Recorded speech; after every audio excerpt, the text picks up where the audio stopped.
Bem-vindas! Hoje vamos dar uma olhada com calma num material bem interessante. É um texto lá do site Logos Apologética. Isso mesmo. Eles pegam umas 11 supostas provas lógicas contra a existência de Deus que atribuem a um tal Edson Tocho e tentam refutar. Exato. E a ideia aqui é a gente entender como esses argumentos são montados e, claro, quais são as respostas que o texto dá, né? Legal. E olha, já começa com uma afirmação forte. O autor diz que um ateu usar lógica para refutar Deus seria, assim, contraditório. Como assim? Bem, a tese dele é que a própria lógica, as leis do pensamento seriam um reflexo da mente de Deus. Então, num universo só material, sem Deus, a lógica nem faria sentido, sabe? Entendi. É um ponto de partida que já define bem a perspectiva deles. Uma base filosófica, né? Totalmente. Estabelece o quadro todo. Então tá, vamos ver como eles desmontam esses pontos. Um dos primeiros que o texto pega é aquela tensão clássica. Onisciência, onipotência e imutabilidade. Ah, sim, o famoso trio. Tipo, se Deus sabe o futuro e não pode mudar, como é que ele pode ser todo-poderoso para fazer algo diferente? Parece que uma coisa anula a outra, né? É um nó bem conhecido na teologia. A resposta do texto vai muito na linha de, ajustar as definições. Ajustar como? Eles argumentam que onipotência não é poder fazer o que é logicamente impossível.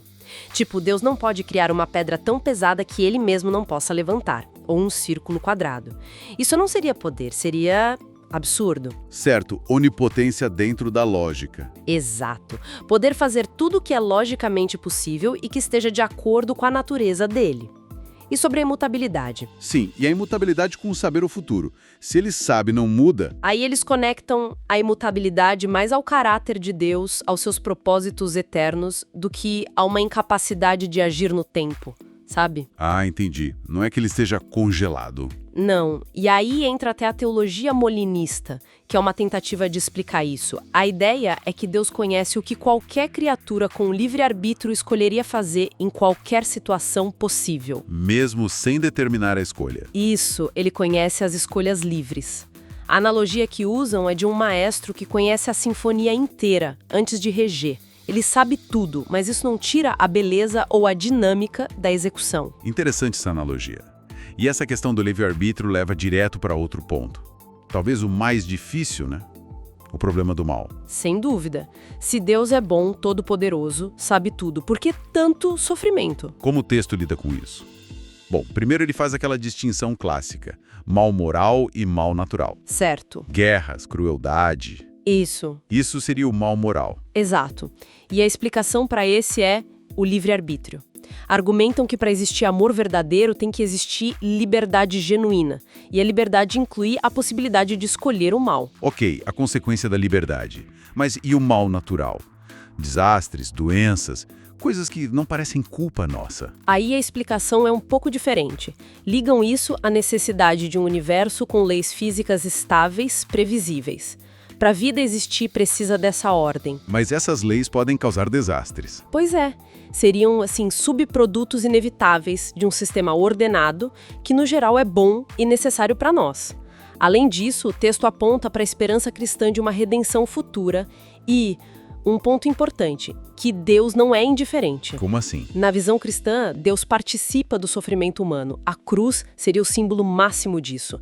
Ele não é só um espectador distante. Entendi. E, voltando à liberdade e à predestinação, se Deus já sabe quem vai ser salvo ou o que a gente vai fazer amanhã, cadê a liberdade? É outra tensão clássica. O argumento principal deles é: conhecer não é o mesmo que causar. Explica melhor. Usam uma analogia simples. Eu posso saber que você vai pedir café depois do almoço porque te conheço bem, mas não fui eu que te forcei a pedir, né? Certo. O conhecimento não anula minha escolha. Isso. Eles dizem que a predestinação na Bíblia tem mais a ver com um propósito divino, um destino coletivo para os que creem, do que com um controle determinista de cada ação. A perspectiva de Deus seria: fora do tempo.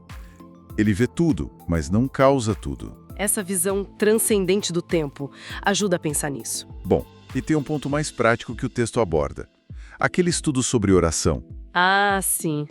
O estudo que supostamente mostrou que rezar por pacientes cardíacos não adiantou nada. Isso. Qual a resposta deles? É uma resposta em duas frentes, basicamente. Primeiro, questionam a metodologia. Tipo, é possível testar oração em laboratório como se testa um remédio? É uma boa pergunta. Eles argumentam que oração, na visão cristã, é relacionamento com Deus, não uma, sei lá, máquina de vendas cósmica onde você põe a ficha e sai o resultado. Não é uma fórmula mágica. Exato.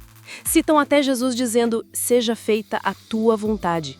É uma postura de submissão, não de exigir um resultado específico num experimento. Então a crítica é a ideia de tentar controlar ou medir Deus cientificamente. Também. E além disso, apontam que esses estudos ignoram, os testemunhos, os relatos de curas que a medicina não explica. A pergunta implícita é: Deus tem que se encaixar nos nossos métodos científicos para provar que existe ou age? Entendi. A fonte argumenta que não. Claramente que não. Bom, então a gente deu uma passada por vários desses pontos, os atributos de Deus, o problema do mal, livre-arbítrio versus conhecimento divino e até essa questão da oração. Sempre vendo as respostas que esse texto da Logos Apologética oferece. Sim, e o que fica evidente pela leitura do material é que eles consideram que muitas dessas objeções lógicas partem de interpretações talvez literais demais ou até de mal entendidos sobre os conceitos teológicos. Eles não negam que existam mistérios ou paradoxos na fé. Não negam, mas argumentam que um paradoxo não é o mesmo que uma contradição lógica insolúvel. A conclusão deles é que a fé cristã, embora complexa, não seria irracional. Certo. E para fechar, o texto deixa aquela provocação do início, né? Exatamente. Volta aquela ideia.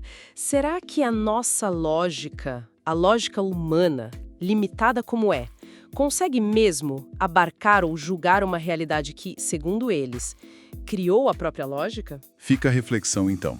Se a compreensão plena exigiria algo além da argumentação puramente formal. Um ponto interessante para pensar. Sem dúvida. Algo para continuar mastigando depois.